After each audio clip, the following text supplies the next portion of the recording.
Okay, it's done. I can't take it. It's Double Shot of Love, which we're only doing out of sheer stubbornness because everybody hates our recaps. Including us. No, I don't think everybody hates them. I think...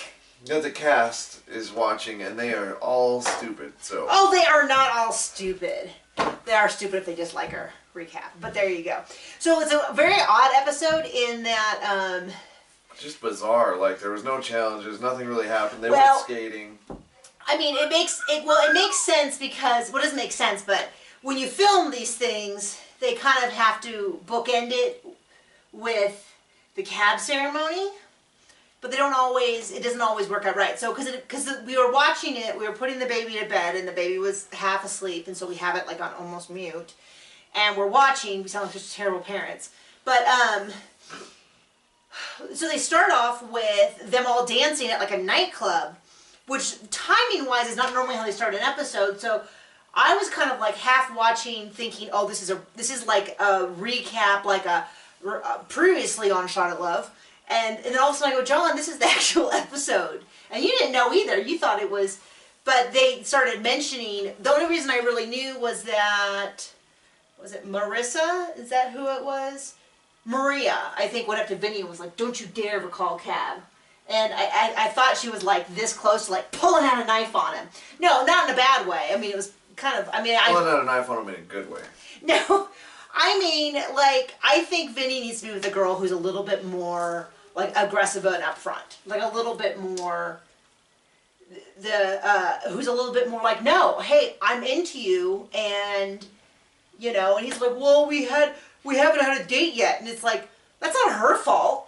You're in charge of picking out the dates, and you specifically didn't pick her. So, like, we gotta let him know. And so I get his point about, like, you can't just fade into the background. But then it bothered me because they put Elise, I think her name's Elise. I'm sorry, girls. Into the bottom. And she did come over to him and is like, "Hey, I feel like we had this really good connection." When they were roller skating. Uh-huh.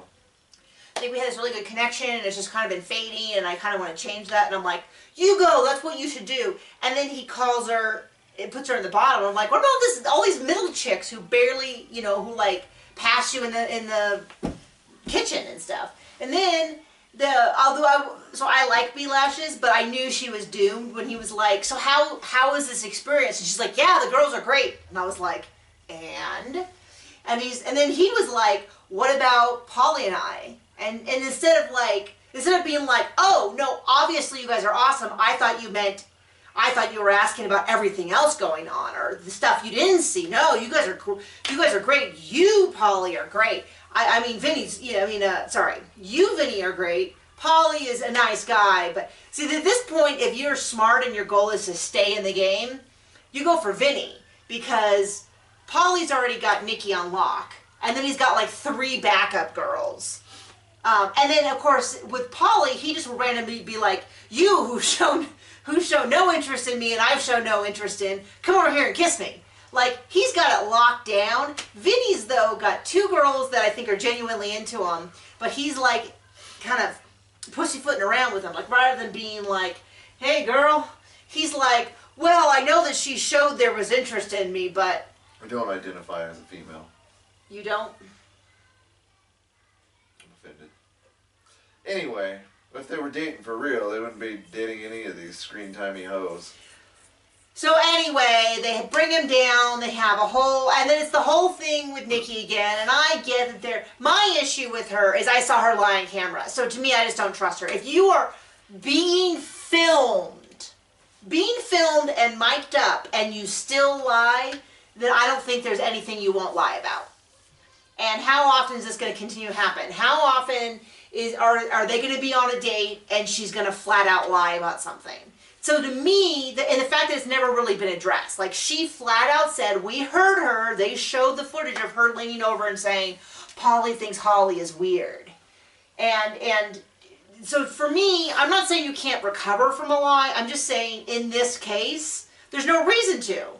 This is not a baby mama, this is not a family member, this is not someone who you have some tie with, you haven't been together for 5 years, and one time they lied. This is the very beginning, when you have a camera to back you up, and she still lied. So for me, and I'm pretty sure there's another time where she said, no, I didn't kiss Pauly, and then but I can't remember that. That happened. I remember that happening, but then I think later on she said, no, I did kiss him. So I'm giving that a half credit, but I was already like, whoa, after that. So then when she did the thing with Holly, to me it was like, you know, I mean, if I was Pauly, I would say as much. I'd say, I saw the footage, you flat out lied, and you came and you know, all these girls are, to me, it's just no more. Because he's got this busy life, they have to have a strong relationship. And they have to have viewers for the television show. So fair enough. Anyway, and so it's nothing to do with, yeah, the girls are all jealous of her, but to me, that's just a no-go, and that's all there is to it. So, yeah, there you go. That's the show. In.